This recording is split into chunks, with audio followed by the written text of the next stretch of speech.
the analysis from a few days back was, what's the housing market going to do? What does the data suggest? What does history suggest? And I came up with 21 data points that are in support of housing not crashing. This doesn't mean that there's not going to be a minor correction, maybe 5, 10, 15% max. But here's the reasons why housing, in my opinion, is not going to have a crash or a hard landing. And I think we need to disassociate housing from what we see in the equity market, which is a lot more dependent upon interest rates and external economic factors. Number one, massive equity in residential homes. So I don't think there's going to be any distressed sales coming anytime soon, because if you've mismanaged your finances, you're often bailed out by the equity buildup in your home. Number two, demographics still favor housing. Okay, we have the millennials, continuing to want to buy properties, single family homes more so. And that is a bullish factor on housing. Number three, and I think we all see this, is when's the last time in our local markets we've seen a community or a development built? Okay, we have homes being torn down and rebuilt primarily in New Jersey. You have to go very far west in New Jersey, so far west they call it another state, in order to find new housing in Jersey. In Florida, new housing is limited. It's not as much as it used to be 20 years ago or 15 years ago before the market adjusted. We're about to see. Rob, you should be the host now. Okay.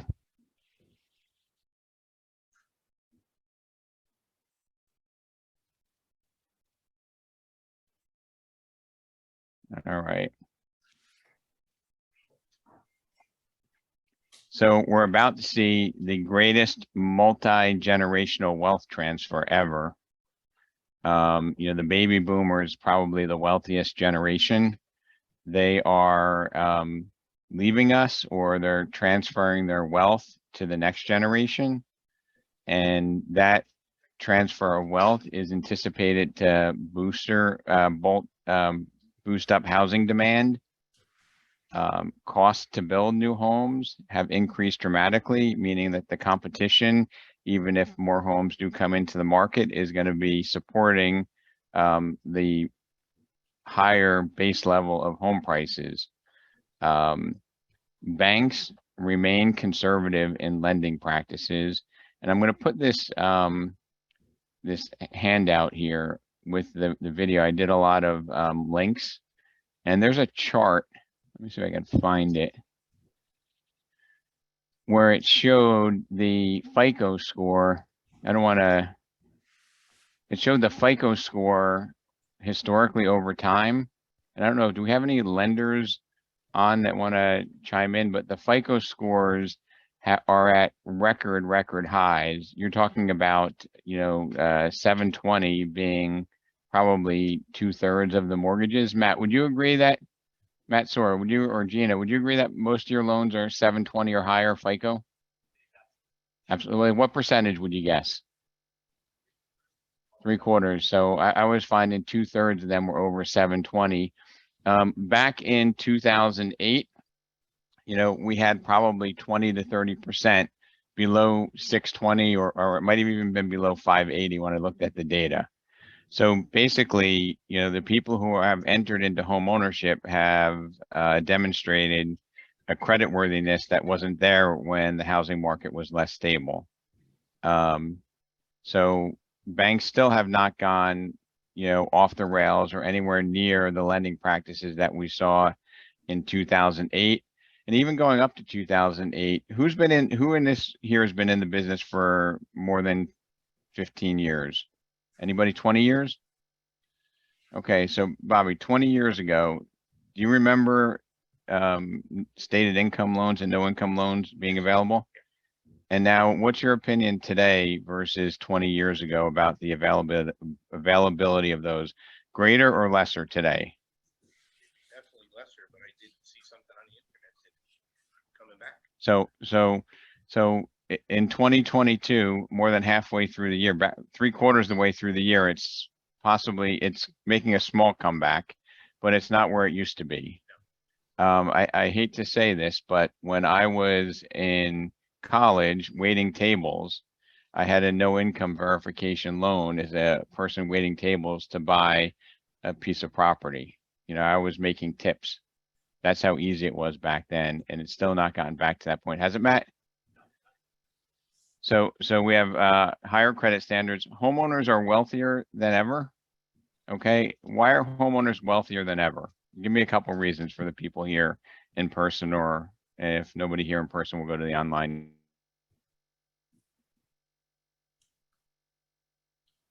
Equity in your home. What other reasons?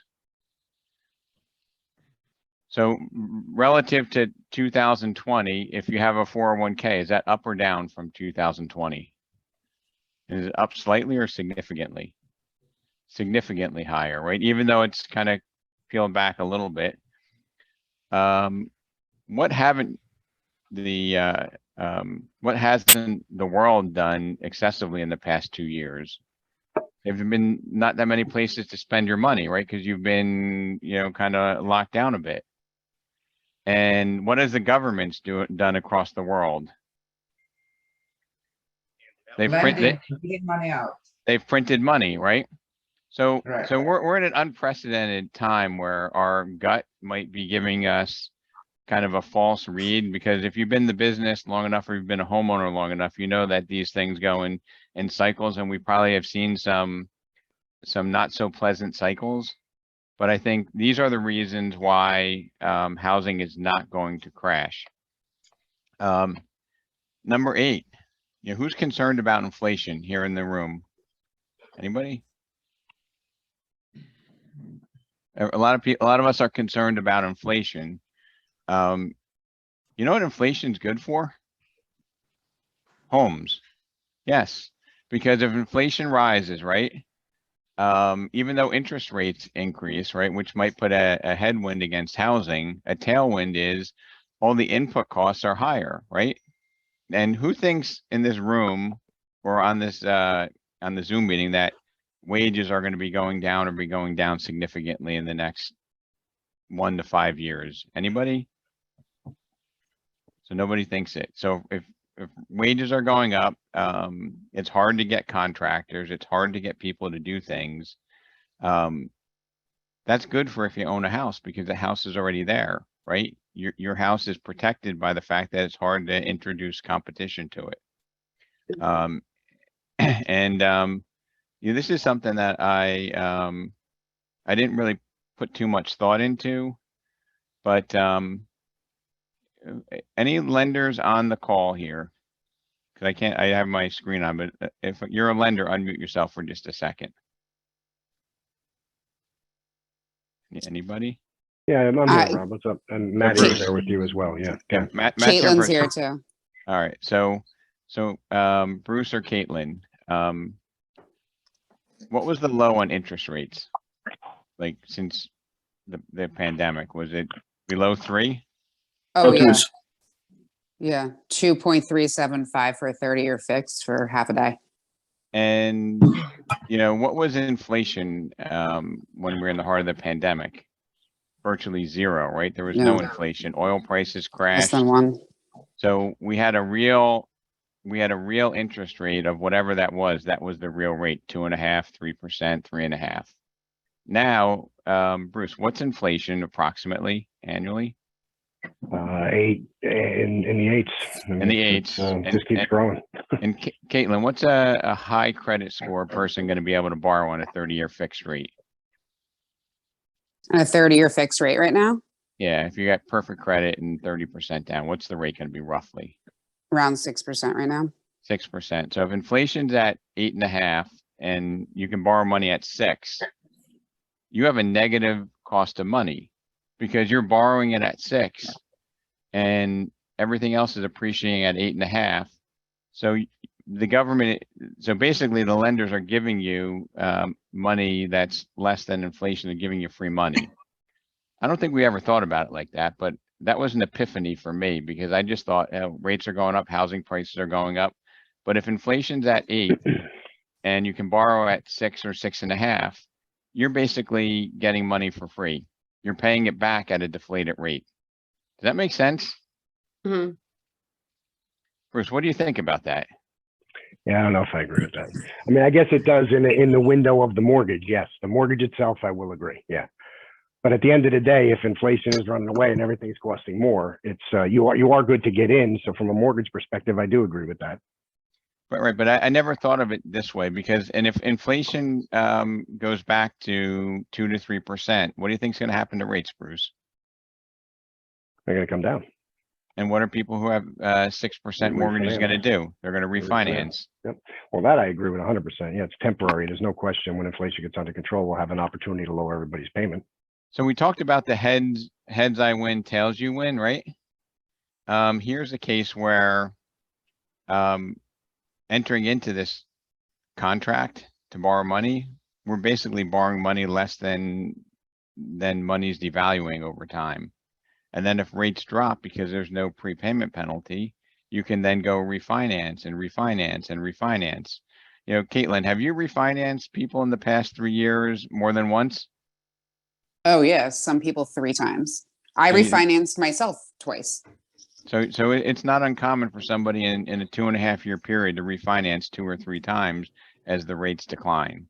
That's Absolutely not. how liquid our opportunity to transition our finance structure is. Mhm. Okay, unfortunately, if you bought a commercial piece of real estate, there's something called a defeasance or a prepayment penalty where the lender locks in their return. For residential housing, we don't have any of that because it's been legislated that most of those penalties are prohibited. So when people are worried about inflation, you know, sometimes we take a step back or we hesitate, but your best hedge against inflation is buying a house. And we ought to be having that discussion.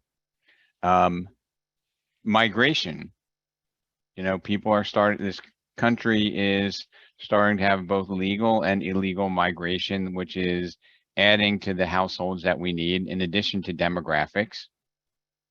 Number 10 is a great one. Experts routinely get it wrong. Okay.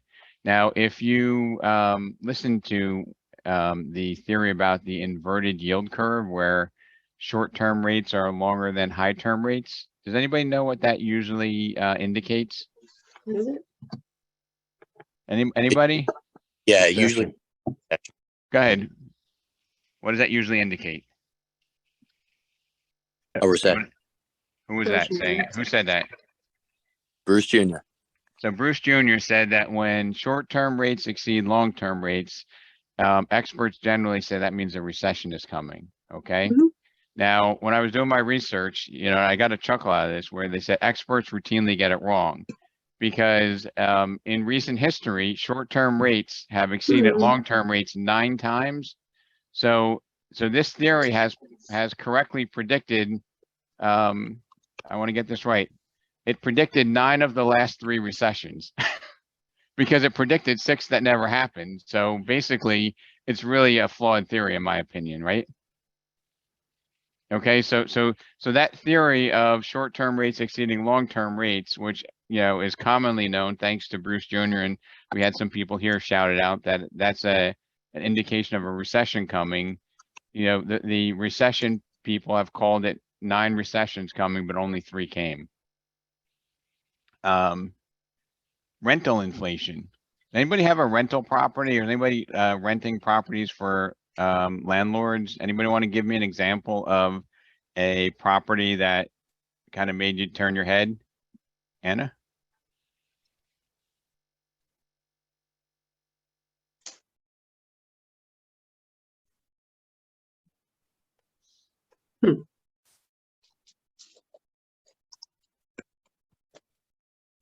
Rob? $2,500. Yes, another. Okay, I can do it. Rob, it's Angie. So I was looking at rentals of single family homes in Roselle because my client is selling a single family home to an investor. He can get $3,600 for that house. $3,600 for a single family in Roselle. What would that sell for, Angie, approximately? 500,000. 500,000, 3,600 a month. National average is 2475. It's at a 20-year high. I was shocked because I'm like a single family home, 25 to 3,000. Okay, I could see that, but 3,600 and they're renting on MLS for that price. So that means someone paid a realtor fee. Right, so what you couldn't hear because I have the headset on is Angie saying that somebody paid 3,600, Angie? 36. And a realtor fee to get into a single family rental in Roselle, New Jersey. Yes. Higher conforming loan limits. Now, Matt, does a conforming loan benefit still? I know sometimes jumbos are less than conforming. Is it advantageous to have a conforming loan limit today versus a jumbo? And what kind of a rate advantage at your typical lenders? 0.25%.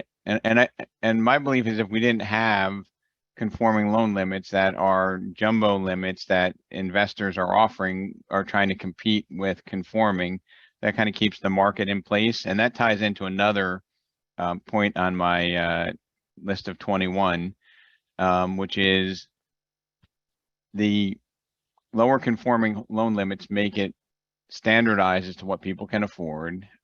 It makes it less expensive for what people can afford. And it ties in with the number 19, which is the Federal Reserve and the government favor housing. And I think they favor it significantly. I think the tax law is written to favor housing, both in terms of while you own it with an investment property having depreciation interest when you own a house to live in versus paying rent. If you paid 3,600 rent versus 3,600 in mortgage taxes, what would be more advantageous to you, excluding the appreciation and the amortization factors? What would be more advantageous, renting or owning? Owning? Owning. And why owning, Rob or Bob?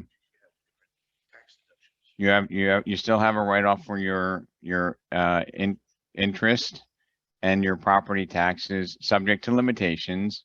Okay, probably, your average first-time home buyer is not going to be impacted by SALT, right? Because they'll probably fit within that arena. And even partial is better than none. And you get what when you rent? What kind of a tax write-off do we get when we're a tenant? I see a bunch of None. zeros here. Yes. Did somebody want to say something on the call?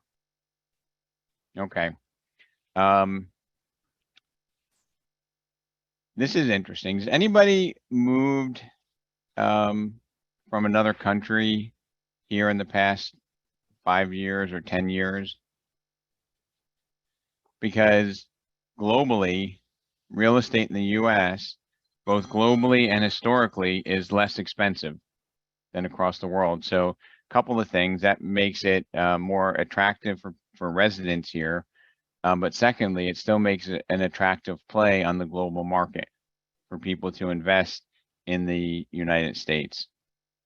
We talked about the negative real mortgage rates, right? So you buy a house, you pay 6 or 7% if rates continue to go up, and inflation's at 8 or 9%. So you're paying it back with deflated dollars. You have a negative 2% cost of money. Does that make sense to anybody? Okay, and if you think about it like that, it really gives you some context to have discussions with customers. And then we also have the heads you win, tails you win argument, right? Interest rates continue to go up. Morgan, are you glad you bought today and not waited 2 years? Hey, Morgan, interest rates dropped dramatically. Are you glad you bought today instead of in 2 years? Because if interest rates drop dramatically, what's going to happen to pricing? It's going to, housing prices is going to go up more because of the affordability component. Home buyers are richer post-pandemic. And we talked a little bit about that. They got stimulus. They didn't spend as much money. Housing debt as a percentage of income is still historically low, even with higher prices and interest rates increasing. It's still historically low. Did anybody buy a house, before 2000 in the room? What type of rates did you see then? 7? 7.5? Anybody see it? Anybody ever do a 10% rate? 11? 14%? Okay. Now, Maria, when was the 14%? Yep. And if you, I think the height was probably in the early 80s, and in the early 80s, housing inflation made what we saw recently look like nothing. Hey, Rob, Jim. Yes. Go ahead. Hey, I think in the mid 80s, I bought a place and I think my interest rate was about 16. 16%. Yeah, And let me ask you, when you bought the place, did it go up or down in value? it honestly, it's pretty much stayed the same. I don't have it anymore, but knowing where it was, it kind of never did anything. But back then, it didn't matter, the 16%. It really didn't matter, you know? 'Cause I think when historically, when interest rates have been high, housing prices have, been appreciating, relative to the inflation that we saw. This one here is, I paid 18.75% for a condo that I sold for twice what I paid for it. and how long did you own it, Robert? I owned it for 4 years. So 4 years and it doubled in value. Right. So like when the rates were high, it was because we saw raging inflation. As speculative investments and maybe even some blue chip investments start to lose luster, real estate becomes a more attractive alternative investment. So if you own Federal Express stock, you'll wish you'd owned real estate because that dropped over 20%. If you own Bitcoin or some of the speculative investments over recent years, they haven't performed as advertised. Bitcoin was supposed to be a hedge against inflation. It proved not to be. Some cryptocurrencies have actually, some of them have basically become defunct, gone bankrupt. Okay, the whole strategy behind it has unraveled. And what do you think is like one of the most tangible investments that you could ever do? Real estate, right? I mean, you know, you could have a piece of stock for what used to be a blue chip, AT&T, Lucent, right? Some of these companies that, you know, people, Sears, you know, some companies that they thought were, you know, unpenetratable and they were going to be around forever are basically worthless now. But real estate is always going to have value. I don't think you can find one expert that's going to say real estate will never have implicit value, right?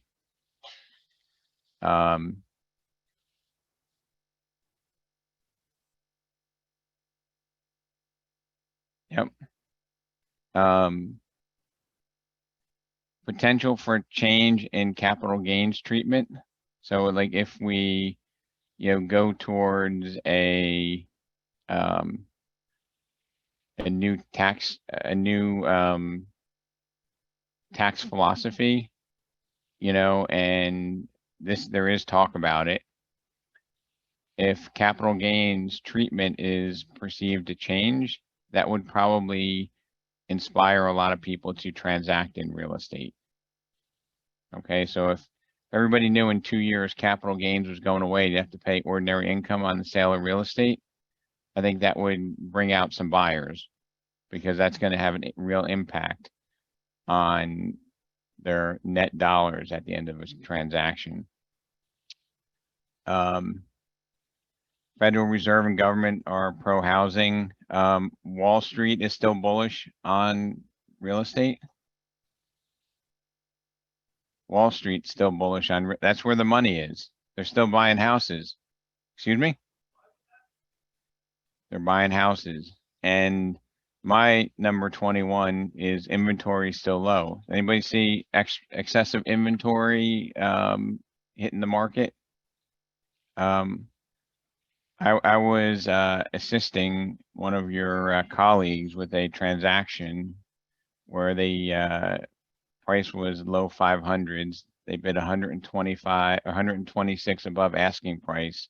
And out of the 40 offers, we weren't even the top half of the 20 that they considered. Rob, last month, there were 910 homes for sale in the United States, and it's still at a 20-year low. 910,000, right? Correct. Yeah, not 910,000. Correct. Sorry. Okay. So, I mean, I know there's headwinds. I know affordability is going to be an impact. I know sentiment is an impact. Okay. I know sentiment's an impact, affordability is an impact, but I think, these headwinds here or these facts here are going to, more than offset the headwinds that you have from, affordability. And I want to kind of open it up here to a conversation about, what your thoughts are. And I want to talk about how we have influence over what happens in our market. Just like Wall Street traders, if they're neurotic, the market goes up and down, people don't trust it, right? So I think we need to have intellectual integrity in the way that we speak to our potential buyers and client and sellers. And, we don't speak out of both ends of our mouth, but we present real tangible facts on how they can make, probably one of their most important investments in their life. So I'm going to open it up here, and I do have a little bit more before we close up that I want to go over. But anybody want to tell me I'm wrong and tell me the sky is falling, and we can kind of debate those items? Can you repeat number 2? Yep. 1 second.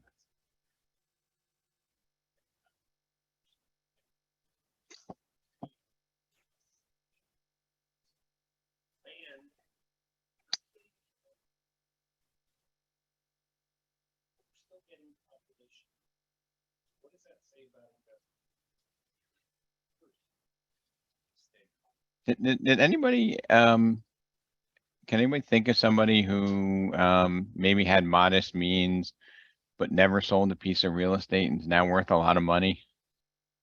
I mean, there's a lot of people like that. They just had a philosophy that I'm never going to sell my real estate. And it usually serves them tremendously well. Okay. So Jay was saying, there's no more land coming. People aren't migrating out of New Jersey like, the predictions were, right? Everybody's moving to Florida. Not true. There are some, more than normal, but New Jersey seems to be holding up fairly well. Somebody asked what number 2 was. Number 2 was demographics favor housing. Okay. Demographics favor housing. Explain what you mean in lay terms, like how many people versus, I think that's what Rose's question was, Rob. So, and I don't have the exact numbers, but I know that, probably 5.2 to maybe high 6 millions in housing sales per year. And housing formations, okay, we have, I don't know, 360 million people here. Our housing formations are exceeding the housing sales, never mind exceeding the new inventory coming into housing. Okay, now obviously there are people that are exiting the housing market, people who are, passing away, going to live with children, assisted living, but the demographics of net new housing is exceeding the inventory coming in, and the people looking for houses are exceeding in a significant way the number of houses that are available to buy. And evidence of that is that we still have massively low inventory. There's more people looking to buy houses than there's houses for sale. I mean, it's as simple as that. And until that changes, we're gonna see this caveat that really is an interesting time value. That's why prices are going up, even though inventory is down. 1 second. And the activity is high too. It's still that same activity, right? Yep. So Lisa has a comment. So you said in Garwood, Cranford, and Clark.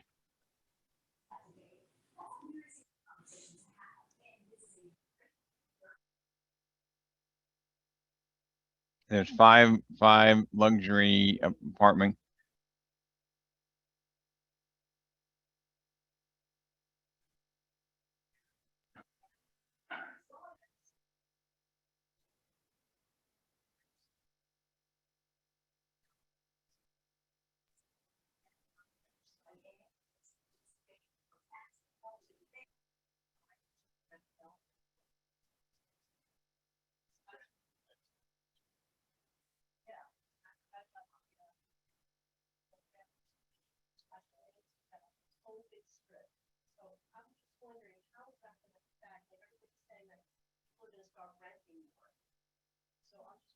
We have a suggestion? What do you think? You have similar development going on in Woodbridge Township. So you have to consider that the people that are renting now are in for at least a year, Mhm. year's lease. Chances are those people that are moving are gonna find out about Westfield and Garwood. and surrounding Rob, the areas. people who are speaking there with you. we can No, I hear- understand that. I'm gonna repeat that. I'm gonna summarize it when they're done. So some people are gonna elect to stay, which means they wanna buy a house. And I'll just say myself in Woodbridge Township. Right. So in my opinion, that's what I'm kind of waiting for a year, well, 6 months to a year from now. Because I've already encountered people that live in the developments, they're happy and that sort of thing. But I know that they like it enough, they're gonna want to stay. Eventually, they're gonna want to buy a house. So a lot of those people that I talk with have my business card. To summarize, in several different communities, I'm gonna even reiterate, I know Metuchen's huge for that. They put a bunch of residential rentals near the train station in Metuchen, and the question was, what is that gonna do to housing? Are people gonna be looking to rent and not be buying houses? And I think the essence of what Bobby Golden had shared was that it's gonna bring people into our community and they're going to rent for a year or two. And the logical choice is that they're going to want to then go and buy something. And I think if you go back in time, we go through cycles. I'm going to say 20 to 40 years ago, there were a lot more garden apartments that were around. Many of those had converted to condos because people wanted ownership. Okay. Those, I believe, were feeders to people coming to buy a house. Like, my family, my parents, when they came out, they rented an apartment in Edison before they bought a house. Okay. And I think that that's the cycle that's probably the most likely. And I'm also seeing, to your question, Lisa, a lot of people that are saying, you know what? The prices are really high. It's very, very, very attractive. We don't have any more kids in the school. We're going to sell our place and we're going to move into a rental. Okay. My architect did that. And they are going through a lifestyle adjustment that they didn't anticipate. Okay. I don't think that they're very high upon the decision. I think they don't regret taking the profits from their sale of their house, but the lifestyle change was more than they anticipated, right? Like not having a garage next to your door to pull up to, not having places to store stuff, having it be challenging to have extended family come over, right? Because there's no room. So it's an adjustment. So I want to go into some real numbers. Is Maggie, are you on the line? Maggie Ocampo? So anyway, Maggie had Yes, shared. I am. Yes, Maggie, I am. Where was that? Oh, that was from Adam Data, which is basically Realty Track, was saying that Passaic was a county, and I think they had it as one of the most at-risk counties in all of the ones that they reviewed. Does that sound accurate to you, Maggie? Yeah, that's what was reported. I wanted to share that with you.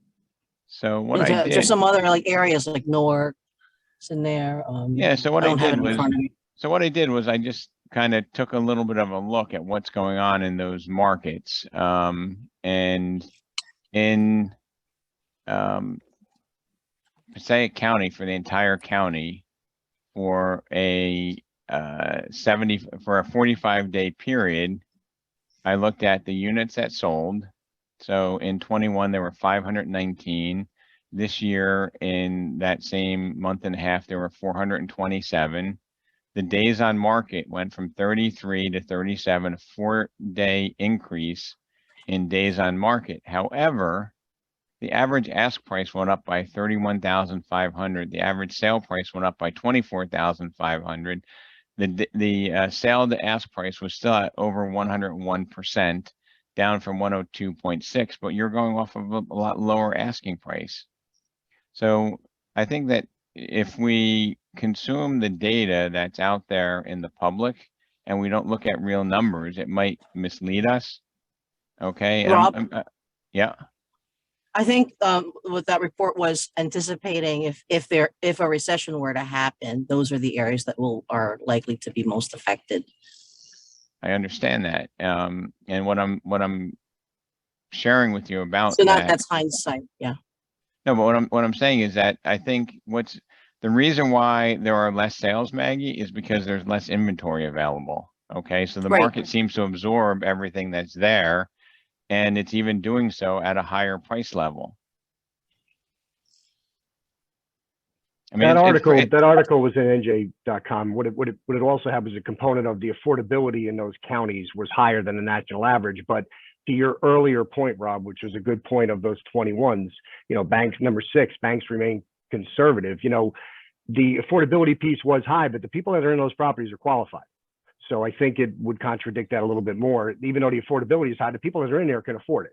And that's an important piece, I think, that kind of is a good antidotal question to what that article was about. It's true, Right. affordability is higher, but the people that are in there can afford it, and they're paying timely. I mean, if they lose their jobs, it would affect every market.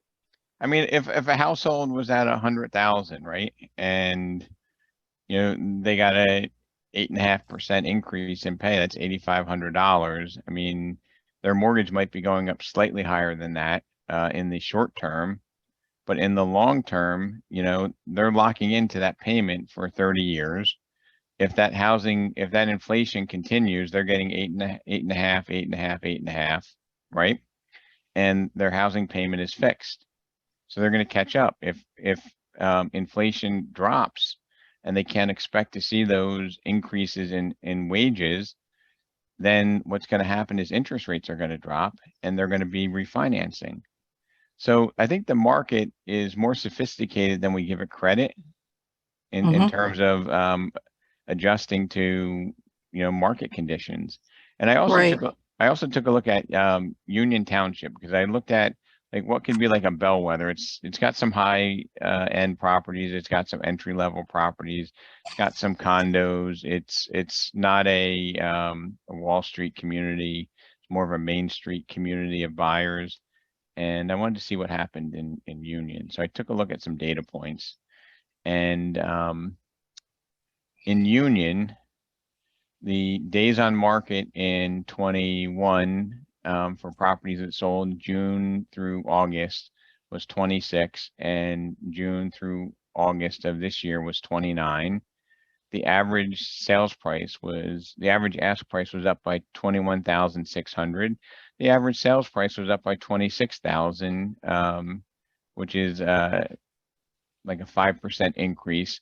The sale to ask price was 105.23 versus 104.31 a year earlier.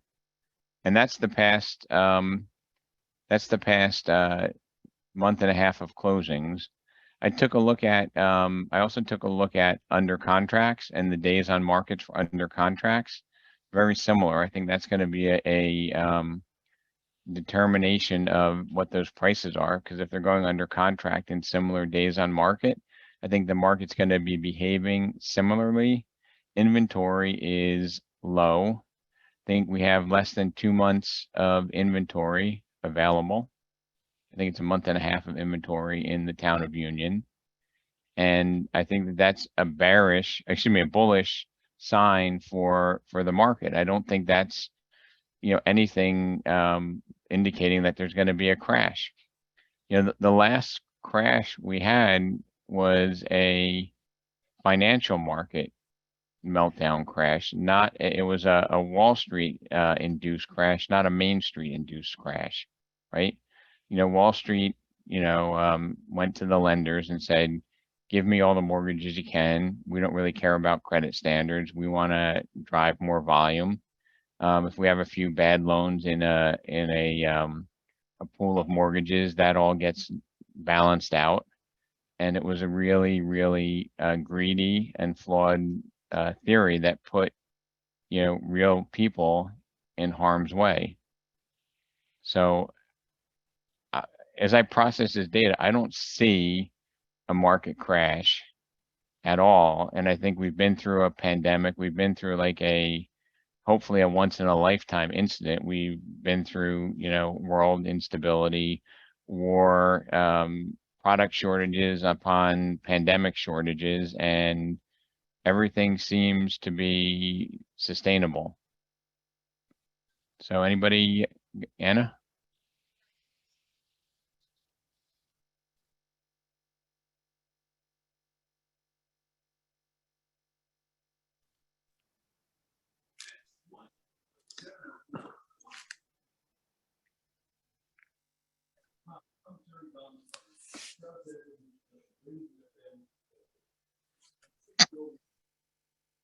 So Anna shared that, the current homeowners, if they've been in their house for more than 6 months, probably have a really advantageous rate, and they're going to be financially stable because of the lower rate.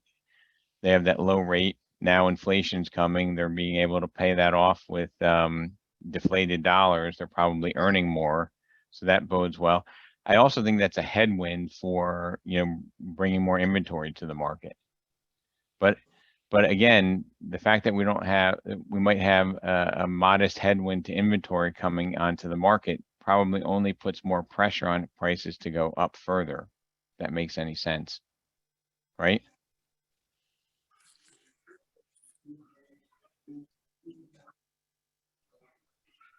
Yeah, so we might be, seeing the rate of appreciation moderate. We might see modest, and I'm sure we're going to see pockets of price reductions, prices going down. But I think, because real estate is very, very local. But overall, I don't see this asset class, I don't see this investment class being something that, somebody who comes into our office and says, I was thinking about, buying a house. Now I'm concerned because rates went up, or I think the market might crash. And, sometimes we buy into that, and maybe our words don't say that, but our body language, our tonality reinforces what they're telling us. And, a big shout out to, I don't know if Audrey's on the call, but, Audrey had sold a property that had expired, did a really good job. Oil tank underground contamination, brings it back to the market, and the homeowner wants to overprice it like they did when it expired. And Audrey's like, are you going to get your advice from your neighbors and your friends like you did last time, or are you going to listen to what the market's telling you? And, she got the homeowner to price the property reasonably, and this is probably 3 or 4 months ago. I think, Audrey, are you on the line?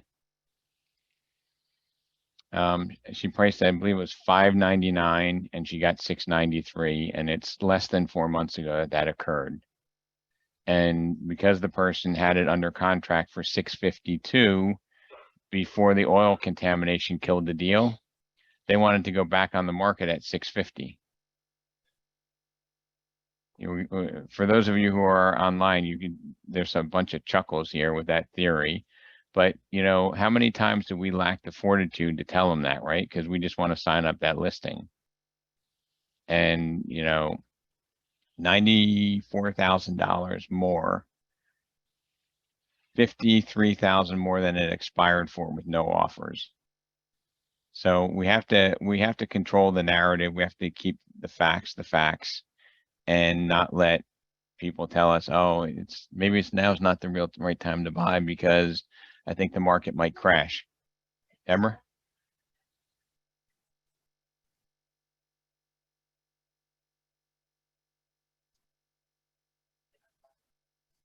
Because there's not many available, right? So the question is, what's happening to the marginal buyer who's at, they have to work a little harder to get to buy a house if they want it. I mean, the reality is, if we have a marginal, we have a marginal buyer and we walk away from them, you know, I think we just need to say, look, you know, here's where it's at now. Here's where you're at, okay? Things are gonna likely continue to go up, right? So you need to figure out a way to make yourself, you know, a little bit of a better buyer, you know, and sometimes that is, you know, you might have to take a second job, you might have to cut back on some expenses, and a lot of people won't want to do that.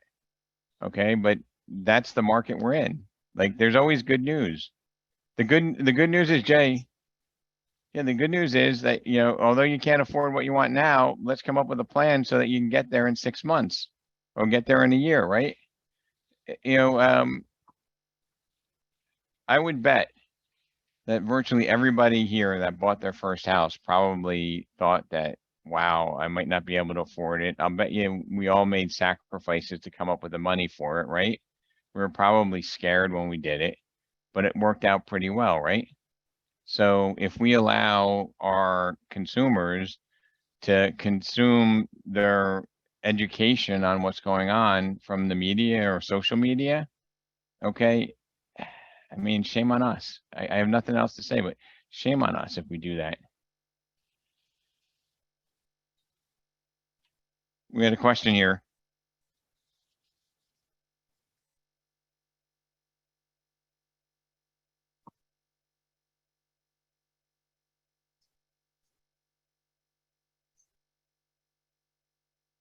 So the question is, and I think I know the answer, are there any of these loans that are assumable for buyers from the lenders?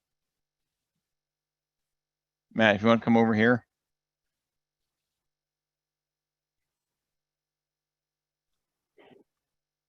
Okay, just talk to the mic. Yeah, so FHA mortgages are assumable. So what that means is if someone wants to buy a house from a seller that has an FHA mortgage, providing that they agree with the price and everything, which is unlikely, they'll assume that loan rate from X years ago, which could be beneficial if the rates are higher. FHA mortgages are the only ones that are assumable. What's left on the loan of property, not on the new value. Yeah, Bruce, do you want to? We just talked about this. You could explain it better. Bruce, you there? Yeah, no, Matt's right. The only challenge, and you know, the answer is there are loans that are assumable, but it's a question consumers ask, and the challenge with it is the chances of you being able to assume an FHA loan when the house is, you know, $600,000 more money right now or $100,000 more money right now means start over. Start over. difference. You can hear you. Yeah, if you can start, Just like always. Yeah. Well, Maddie's familiar with it. The only challenge with the assumption to where Matt's going with this is that, you know, it's the original loan that could be assumed. So if you have a borrower that's selling a home that's worth $100,000 more than the loan that's there, the buyer has to make up that difference, which is not always easy to do if they're an FHA buyer. Most FHA buyers don't have, for example, if you owe 300 and the house is 500, most people aren't going to have that 200 to bridge it. So you can do it, but it's not in this market, it's with the recent appreciation. I don't think it's a really normal thing to see. I don't know if Matt's seen it. I know I haven't seen it recently. Did a few of them. Yeah, it's just nearly impossible to time that correctly. But to answer Rob's question, there are assumable mortgages, but it's very unlikely for someone to assume them. And based on what's owed on that mortgage. Yeah, timing is hard. So, can I add something that might be helpful? Just, I don't know for how many people get real granular with their prospecting, but 19% of the mortgages in our country are adjustable rate mortgages. And the one thing, and talk about increasing inventory, people that have adjustable rate mortgages right now, their rates are going up significantly. People are going up significantly right now. I know a few people personally and people that didn't refinance. 19% of those loans out there have it. So if you have any way of getting data in your marketplace with people that have adjustables, because the Fed is raising that short-term rate, their payments are going up significantly. They may want to sell if they're going out of area. So that may be a little niche target to try to get a little more granular on your prospecting initiatives. Very, very good tip. So I hope that you know, this gave you some information. It's okay. They can hear it. I hope that this gave us some information to, you know, have value driven conversations with both buyers and sellers as to where the market is, and maybe unfreeze some consumers who are hesitant to take action because they don't have the full story, right? I mean, for me, cause interest is, listen, the Fed's gonna raise rates again a couple times this year, so you're gonna be reporting less 2 months from now because the Fed's going up another 1.5%. But you might as well get on now rather than later. Well, let's take a look at like some of those leftover clients who I'm sure we all have a short list or a long list of clients that were bidding against 5, 10, 40 people, right? And maybe got a little frustrated, renewed their lease for a year. Now their lease is coming up and your discussion with them is, hey, Jay, yeah, no, pricing really hasn't dropped and interest rates are a bit higher. But the good news is maybe there'll only be 4 bidders now instead of, 40 bidders, right? And maybe we'll get you into the house. And then, as far as the future goes, can't predict it precisely, but here's some evidence on why housing is not going to repeat what happened in 2008. And, I'd like to say, Jay, heads you win, tails you win, right? If you don't own a house today and rates continue to go up, you'll be glad you bought today at 6 3/8. And if you buy at 6 3/8 and rates drop, and they drop several times, you'll be like many of us in this room, refinance 2 or 3 times in a couple-year period because it's advantageous for you to do so. And I think that we have a moral obligation to convey this information in a non-emotional way to the people who trust us, right? The people who we've had out in our car, we've shown them houses, we've submitted offers, we owe it to them to give this information to them, let them make an educated decision on how they're going to respond to it. It's like, anybody notice some inflation in the grocery store? Right, we've seen it. Now, who stopped eating because inflation in the grocery store? Is anybody? Okay, so it's absurd to suggest that you'd stop eating because prices are up, right? If you want to buy a house, and interest rates are up, if you have this conversation with the customer and say, actually, Deborah, with interest rates being in the low 6s and inflation being above 8, you're basically getting money for free in the short term, and you have a hedge if inflation keeps running rampant. I'm understanding that. They have 2 on the fence with this. One wants to wait. They want to sell their house and buy another one, but they want to wait till the market change. I'm trying to tell them this is the best time, even though the rates are higher than they were last year. This is the best time because they go higher, you're going to really lose. And the other one wants to buy, but think the market isn't conducive for them to buy right now because the interest rates, well, they're not getting lower next year, so I can't convince them. And they're both renters? One is a homeowner and one is a renter. How much is the renter per foot? I don't know. Okay, so I always find out that information because I'll do the math. So Say, listen, okay, you're spending $19,000 a year for housing. Okay, what are you getting for your money? Right. And they go, nothing. And then I say, well, if you have money to give away, just give it to me. And that way, every time they write a rent check, they say to themselves, I'm giving money away. What the hell am I doing? I'm not rich. Okay, and that gets people off that fence. So I remember years ago, and Matt, do you remember doing rent versus purchase analysis, Matt? Absolutely. Where you'd share with a home buyer, usually a first time home buyer, hey, Shantae, your rent is $2,200 a month now. If we bought a place, it would be $2,750. Now you're going to get amortization, you're going to get tax write-off, you get all these things. So your net effect of buying the house, Shantae, is actually $1,970, and you're paying $22. How long have you been renting, Shantae? Role play with me. 3 years. And over those 3 years, how often has your rent gone down? How often has it gone up? Every year, right?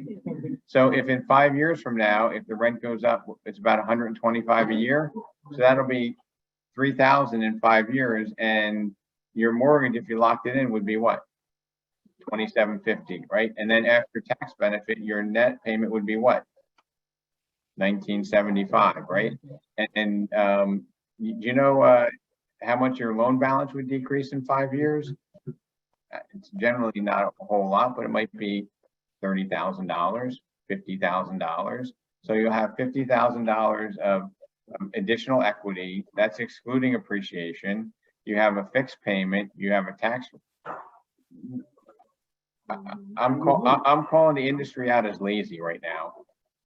Okay, I'm saying that we had bad habits in the past 3 years and even the past 10 years, right? Because housing was robust before then. Yes. Did somebody want to say something on the Zoom? Is Colleen, are you on? Yes, I am. Do you remember, back in the day, how many times we went over rent versus buy? Oh, absolutely. When was the last time you saw that, Colleen? Actually, just recently. Okay. But yeah, it's been a long time. But it's so applicable now for what they have to put, what they have to give first, last security. They have a down payment. Yeah, right. Who's done a rental where they're renting a place for 3,500 and they need 14 grand or 12,000 to move in, right? I mean, that's crazy. Yeah, they could be buying a place. They can have home ownership. And for a lot of our first time buyers, right?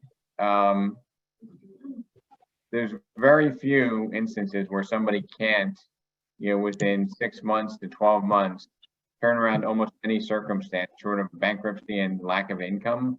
And if they don't have income, they don't really belong buying, right? But most of the instances, if they had a few credit hiccups, probably as long as it's not a forbearance or a foreclosure or bankruptcy, Matt, can late payments be overlooked in a year? They can be. And does anybody look on your own Credit Karma, like, just if you pay off a balance, it might go up by your pay off a credit card balance, your score might go up by 55 points, right? Or if you unfortunately miss a payment, your score might tank, right? But that credit score is basically looking at, as that goes further and further away, that becomes less and less significant of an impact. So, we need to lean into our lending partners. I use the term partners to help us, get our consumers to make the right decisions, because they have a lot of bad information out there. And today versus, 20, 30 years ago, I think we have a lot of do-it-yourselfers who think they know about what we do, but they really don't, right? They really have no idea. Any other questions? We're at the 10:33 time here, a few minutes over. Did I leave everybody speechless, or I answered all the questions? I'm not sure. You really do. Rob, I have one thing. I noticed that the option of sellers contributing, I didn't hear anything about that discussion today. Sellers contributing towards costs for buyers. So Anthony's bringing up seller concessions. Hey, Matt, do you remember when one of the agents up in Bergen County, you were doing a sale and you thought it was illegal? Yes. So many of us are not familiar with the ability. Years ago, if you're newer in the business, it was very common, especially for first-time buyers, to say, I'm making an offer of $315,000 on your house. I want you to pay me $15,000 towards my closing costs, which means that you're getting a net price of $300,000, which in turn means that the financing cost, the closing cost, is a low amount. Okay, that was prevalent. I think with the market coming to a more normalized level, those things might be more available now, right? And are you seeing appraisal issues, Matt? Not as much, you know, obviously things are aggressive, but not nearly as the same. That's all good stuff. So we got to get back to the basics, and we got to start thinking differently. And you know, look, I don't want anybody to mislead our clients, but there's a whole ton of information out there that I think they're consuming that doesn't represent where the market is. Okay, and you know, half of a story is always dangerous, right? And housing's not right for everybody, but if we don't educate them and give them the opportunity to understand what it means to buy a house, then we're not doing our fiduciary duty to our clients and our prospective clients. So I hope this was helpful. I hope this inspires you. I hope you have more value-driven conversations with your buyers and sellers. And you know, we have a obligation to our industry and our communities and our clients to do the right thing and share the information appropriately and fairly with them. Have a great weekend, everybody. Okay.